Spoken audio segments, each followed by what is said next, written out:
지난번 시간에 이어서 344페이지 6-4 광전환 보도록 하겠습니다. 자, 시각 경로의 두 번째 단계에서 망막의 광수용기는 빛 에너지를 전기 에너지로 전환시킨다. 정의가 나와 있고요. 그 다음에 345페이지 일곱 번째, 여덟 번째 줄 광전환 부분 보도록 합니다. 자, 광전환 빛 에너지를 전기 신호로 바꾸는 과정입니다. 사람의 경우에 광전환은 빛이 눈의 감각기관인 망막에 부닥칠 때부터 이제 시작이 되는 것이죠. 지금 보고 계시는 그림, 다음 페이지 그림을 봐주기 바랍니다. 이 그림을 보면서 설명을 하도록 하겠습니다. 먼저 그림을 한번 보도록 할게요. 자, A 그림 보게 되면은 오른쪽 눈의 단면을 보여주고 있습니다. 빛이 들어와서 수정체를 통과해서 황반 와 부분에 이렇게 치는 모습을 보여주고 있고요. 그 다음에 B의 그림은 투사된 상이 이제 반대 방면을 맞추게 되겠죠. 렌즈로 통해서 가니까 그래서 뇌에서 시각 처리는 또 이 상이 바뀌게 되겠고요. 자, C의 그림에서는 망막에서 오는 축사은 신경계, 시신경계가 되겠죠. 그 부분을 확대해서 보여주고 있고요. D의 그림에는 빛이 와 부분에 와서 이렇게 부닥치는 부분을 보여주고 있습니다. 자, 그 부분 보니까 망막의 색소상피는 과량의 빛을 흡수한다 되어 있고요. 거기에 망막의 신경세포로서 원뿔, 막대, 양극, 뉴런, 그 다음에 신경절세포 이렇게 분포되어 있는 모습을 일목식적으로 보여주고 있습니다. 이 그림을 보면서 교과서 내용을 보도록 하겠습니다. 교과서 내용은요. 사람의 망막에서 감광성 영역을 지원하는 것은 어두운 색소상피층이다. 그것의 기능은 광수용기를 벗어나는 어떤 광선이라도 흡수하여서 산란되는 빛이 눈안에 반사되는 것을 막음으로 해서 시각상을 일그러지지 않게 하는 방법이네요. 이 상피세포들은 멜라닌이라고 하는 거 가지고 있고요. 광수용기는 빛 에너지를 전기적으로 전환시키는 뉴런입니다. 막대세포와 원뿔세포 두 가지 유형의 광수용기가 있네요. 즉 광수용기는 막대 원뿔세포를 이야기하는 세포의 그룹입니다. 이 밖에도 최근에 몇몇 발견된 이런 변형된 어떤 광수용체가 있다라는 것도 있고요. 오른쪽 페이지요. 네 번째 줄. 자, 거기 보니까 한 가지 예외적인 것이 있다. 와라고 되어 있네요. 와. 다른 말로 벽공이라고 하는데요. 망막의 작은 부위라고 되어 있고요. 이 부위는 빛 수용을 차단하는 뉴런과 혈관이 없습니다. 그래서 채소의 산란과 함께 광수용기는 직접적으로 이런 빛을 받는 부분이 되겠습니다.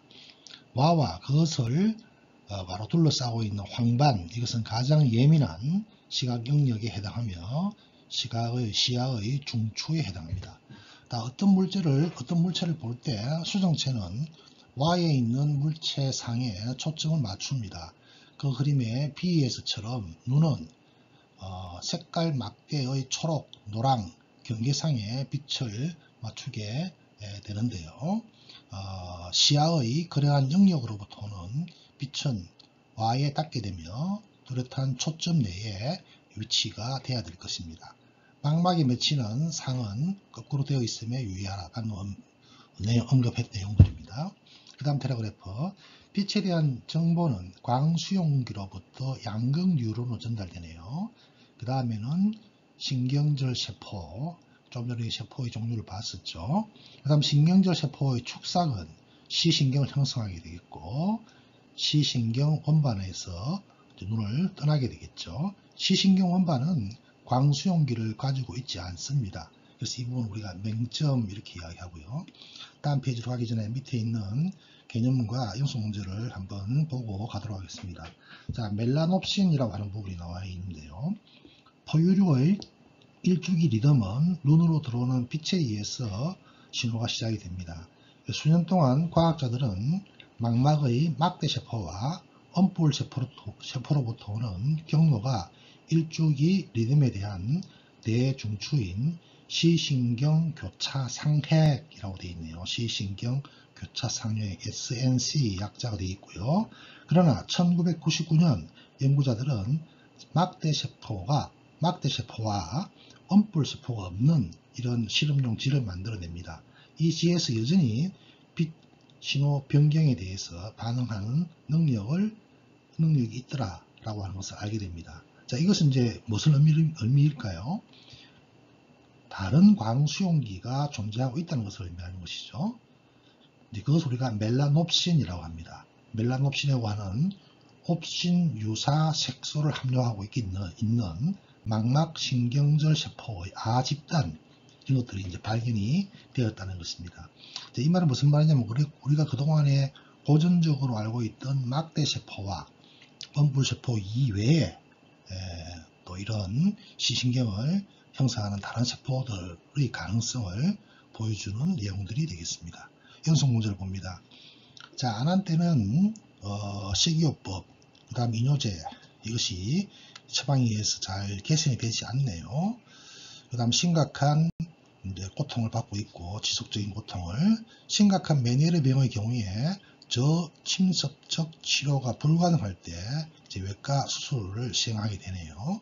한 가지 외과 수술 과정에서 어느 정도 체액을 제거함으로써 뇌림프의 압력을 완화시키기 위해서 배수관을 끼웠는데요. 즉 안에 있는 압이 높아진 걸 빠져나오도록 하는 거죠.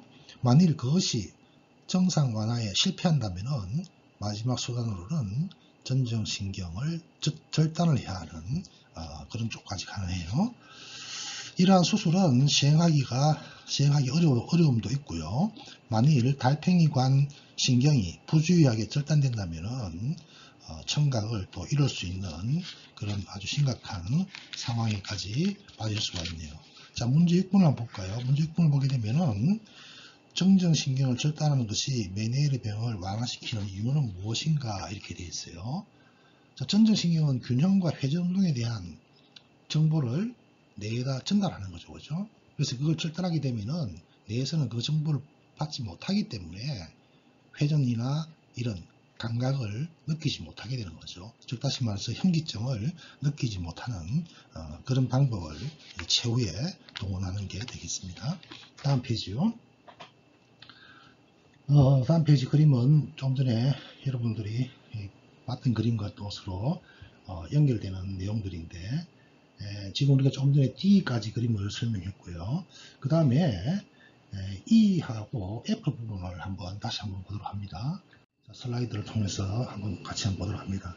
자, E 보니까 망막에서의 수렴이라는 말이 있고요. 자, 거기 보니까 색소 상피, 막대세포, 양극세포, 시신경 되어 있습니다. 자, 이 그림은 지금 우리가 D에서 그림 본 것과 이 그림 좌우가 좀 바뀐 거예요. 약간 헷갈리죠, 그죠? 약간 좌우가 바뀐 거다 생각하면 될 것입니다. 자, F 같은 경우에 보니까 망막의 광수용기는 총으로 체계화되어 있다 이렇게 되어 있네요. 굉장히 다양한 세포가 존재하는 것을 알 수가 있어요. 아마크린 세포, 수평세포, 그 다음에 색소 상피 이렇게 되어 있고요. 그 다음 밑에 가니까 신경절 세포, 양극세포, 그 다음에 원뿔, 막대. 자, 원뿔은 색각, 막대는 뭐 단색, 여러분 알고 있는 내용들이죠. 여러분들이 꼭 알아야 될 게 이런 각 세포들의 어떤 기능적인 차이가 되겠습니다. 특히 이제 원뿔, 막대세포 기능 차이는 확실하게 또 정리를 해야 될 것 같습니다. 오른쪽 페이지요. 6-5로 갑니다. 자, 전기신호로 전환시키는 과정입니다. 눈에는 두 가지, 아까 뭐라 그랬죠? 막대, 원뿔이라고 그랬어요. 막대는 적은 양의 빛 에너지에 잘 기능하며 물체가 색깔보다는 흑백으로 보이는 밤에 담당한다 이렇게 되어 있죠. 그래서 막대세포를 우리가 단색 시각 이렇게 표현을 했죠. 자, 막대세포는 20대 1의 비율로 훨씬 많다. 원뿔세포만 존재하는 Y에서는 예외적이지만 평균적으로 그렇다는 이야기입니다. 그 다음 콘셀이라고 하는 원뿔세포는 빛의 수준이 더 높은 낮 시간 동안 그래서 색각을 조절하는 세포다. 그래서 고명료도, 시각과 색깔에 관여한다. 명료도는 예리함을 의미한다. 가장 예리한 시각 부위인 Y에서는 고밀도의 원뿔세포가 존재하는 그런 분포적인 차이점을 또 설명해주고 있습니다. 두 가지 유형의 형태의 광수용기는 동일한 기본 구조를 가지고 있습니다. 밑에 그림에 해당되는 내용들입니다. 밑에 그림 10-30을 보도록 하겠습니다. 자, 그 그림 10-3 보게 되면은 광수용기 막대와 원뿔세포의 어떤 구조적인 기능적인 변화를 차이점을 보여주고 있습니다. 맨 위에부터 한번 보도록 하겠습니다. 맨 위에 보니까 암색소 상피는 여분의 빛을 흡수하여서 그 빛이 역반사되는 것을 막아준다. 즉 시각의 명료화에 관여하는 것이고요. 그 밑에 보니까 끝에 있는 오래된 디스크는 색소 상피에 의해서 식세포 작용으로 제거된다. 즉 다시 말해서 이런 원뿔이나 막대세포가 오래되어서 기능을 하지 못하는 부분들을 이제 제거한다는 것을 보여주고 있습니다. 또 거기 보니까 멜라닌 과립 이런 것들이 있는 부분들이 색소 상피에 대한 이야기가 되겠고요. 자, 그 아래에 양극세포, 그 다음에 원뿔 막대세포가 연결되어 있습니다. 양극세포가 아래쪽에 맨 아래쪽에 있고요. 가운데에 보라색으로 되어 있는 것이 원뿔이고요. 고동색으로 되어 있는 것이 막대세포네요.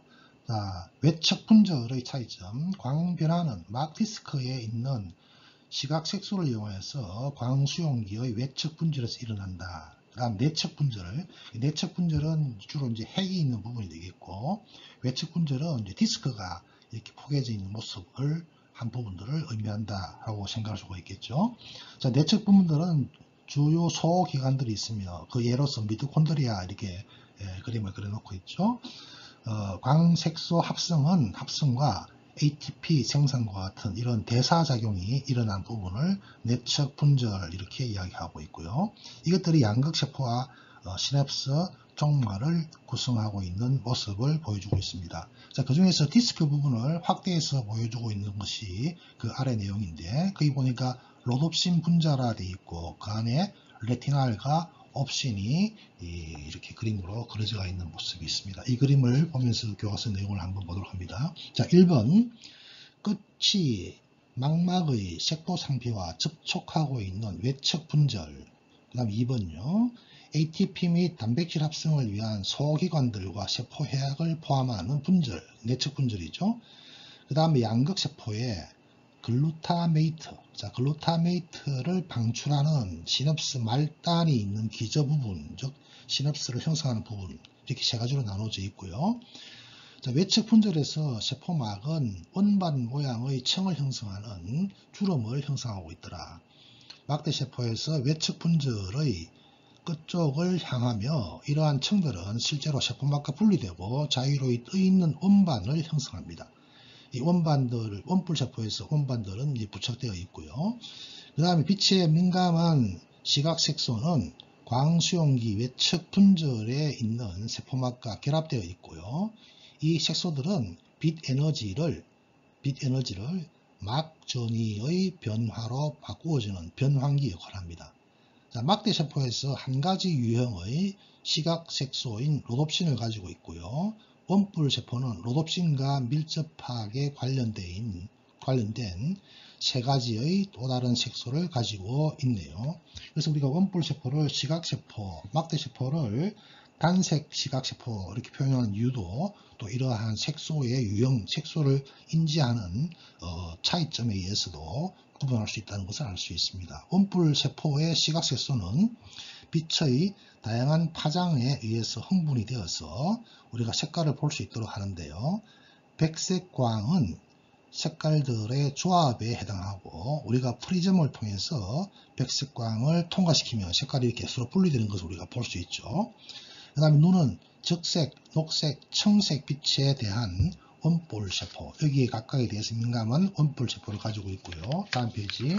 각 원뿔세포의 형태는 빛 파장의 어떤 범위에서 자극이 되지만 특정한 파장에 더 민감하다. 그게 바로 빨강, 파랑, 노랑 이런 삼원색이라고 그러죠. 여기 해당하는 것이고, 그 밑에 있는 그림 10-31을 보게 되면은 시각색소의 빛을 흡수하는 파장 그런 것들을 보여주고 있습니다. 막대세포는 가운데 이제 까맣게 흑백, 명암을 구별하는 부분을 강조해 주고 있습니다. 다시 교과서 내용요. 우리가 보는 어떤 물체의 색은 그 물체에 의해서 반사되는 빛의 파장에 의존적입니다. 초록색 잎은 초록색을 반사하고 바나나 같은 경우에는 노란색을 반사하겠죠. 흰 물체는 대부분의 파장들을 반사합니다. 검은색 물체 같은 경우는 대부분 흡수하게 되겠죠. 그것이 햇빛을 받을 때 열이 올라가는 이유 중에 하나다. 흡수하기 때문에요. 반면에 하얀 물체는 서늘한 상태를 유지합니다. 사람의 뇌는 세 가지의 서로 다른 색깔의 음뿔 세포로부터 오는 신호를 조합함으로 해서 색을 우리가 인식하게 되겠죠. 그렇지만은 색각에 대한 자세한 내용은 여전히 아직까지 이해를 못하고 있는 부분이 많습니다. 어떻게 색이 대뇌 피질에서 처리되는지에 대해서도 아직까지 논란의 여지가 많고요. 그 다음에 생명은 음뿔세포의 세 가지 유형 중에 어느 하나라도 결함이 있는 경우 이 대부분 유전성인 경우가 되겠습니다.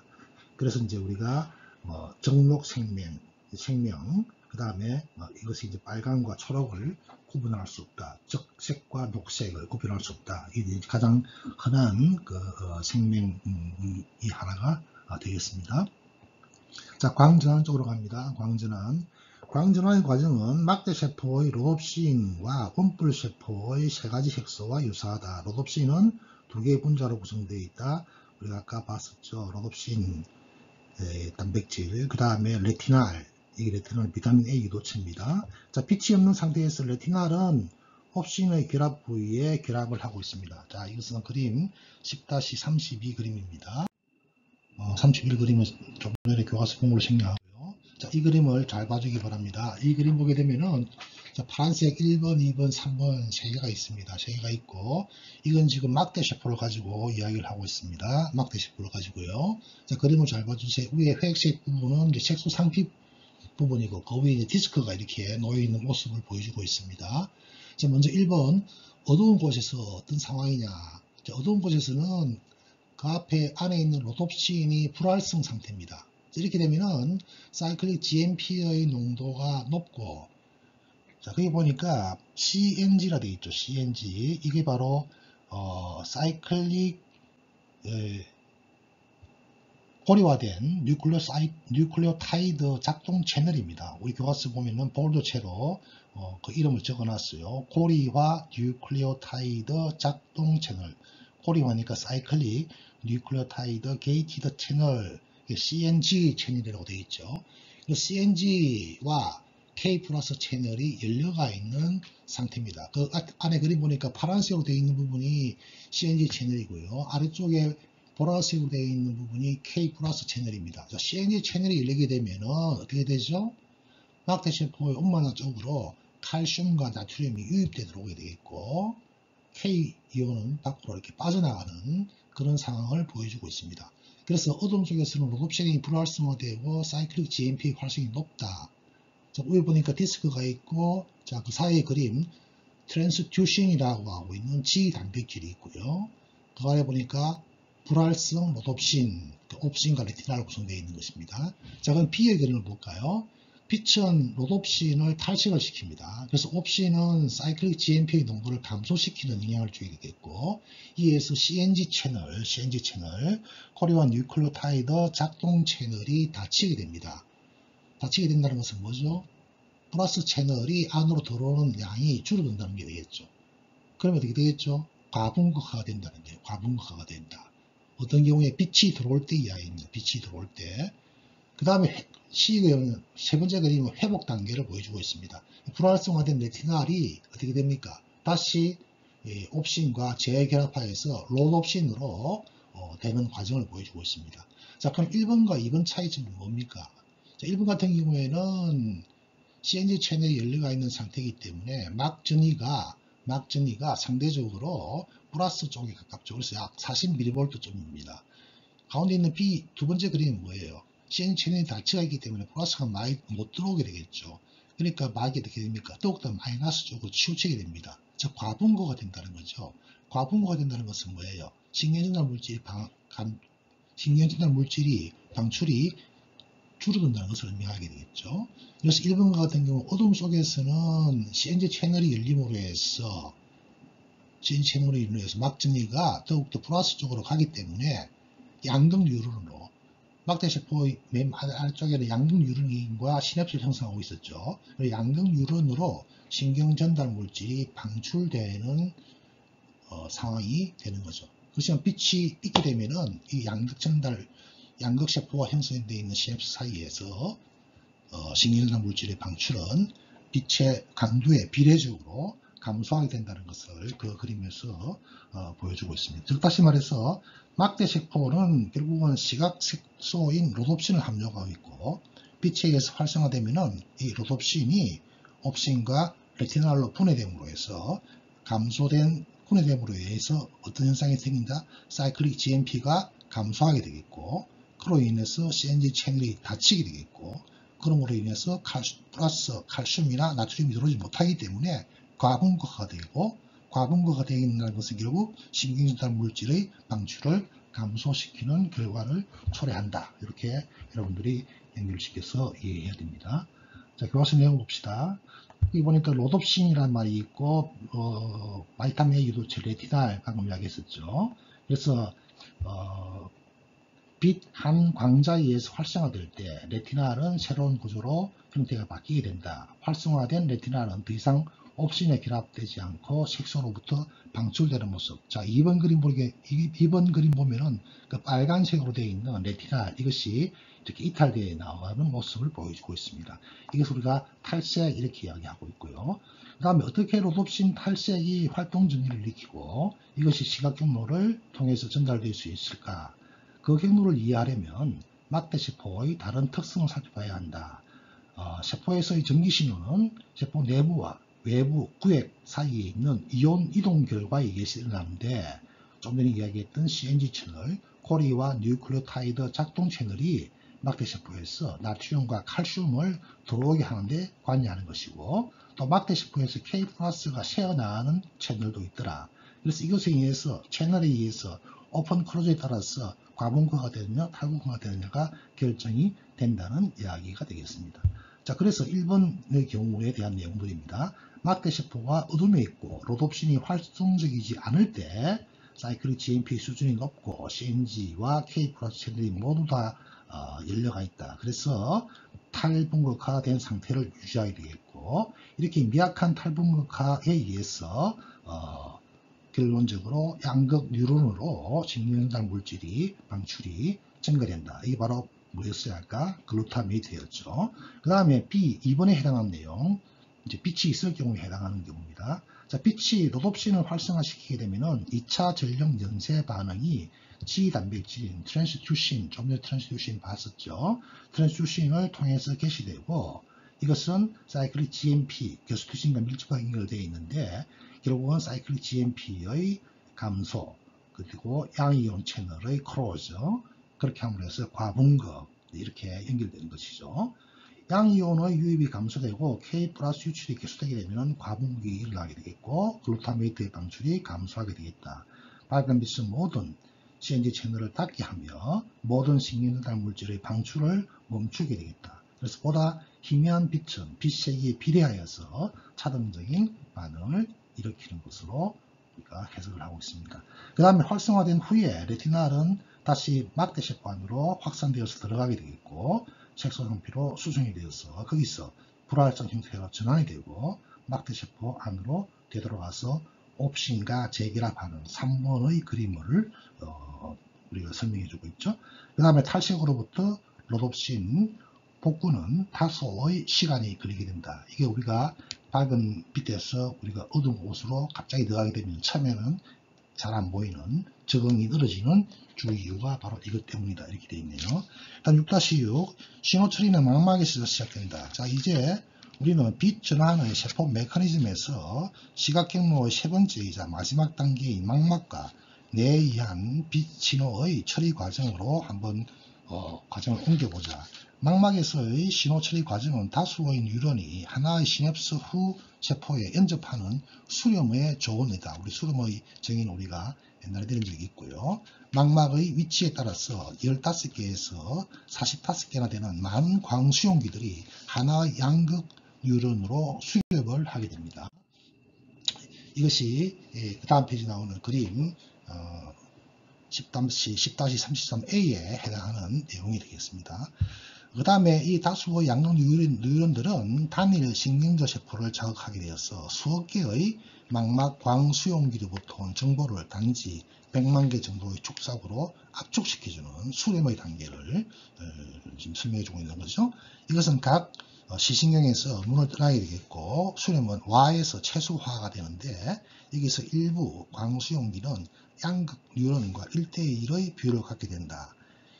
그 다음에 망막의 외척 가장자리에서 처리가 된다. 이건 아까 우리가 이야기했던 망막세포의 그 분포 차이에 의해서 나타나는 현상이 되겠죠. 그 다음 망막 처리 신호는 두 개의 부가적인 세포들로부터 오는 입력에 의해서 조절되는데, 수평세포, 그 다음에 이것은 광수용기와 양극세포 시냅스를 형성하고 있고요. 그 다음 아마크린 세포도 있었죠. 이거는 양극세포들과 시신경절 세포 사이의 정보를 조정하는 역할을 하는 걸로 알려져 있습니다. 다음 페이지 보게 되면 양극세포에 대한 설명이 좀 더 나오고 있네요. 결국 10장을 다 못 마치고 이걸로 오늘 수업을 종료하도록 하겠습니다. 자, 수고하셨습니다.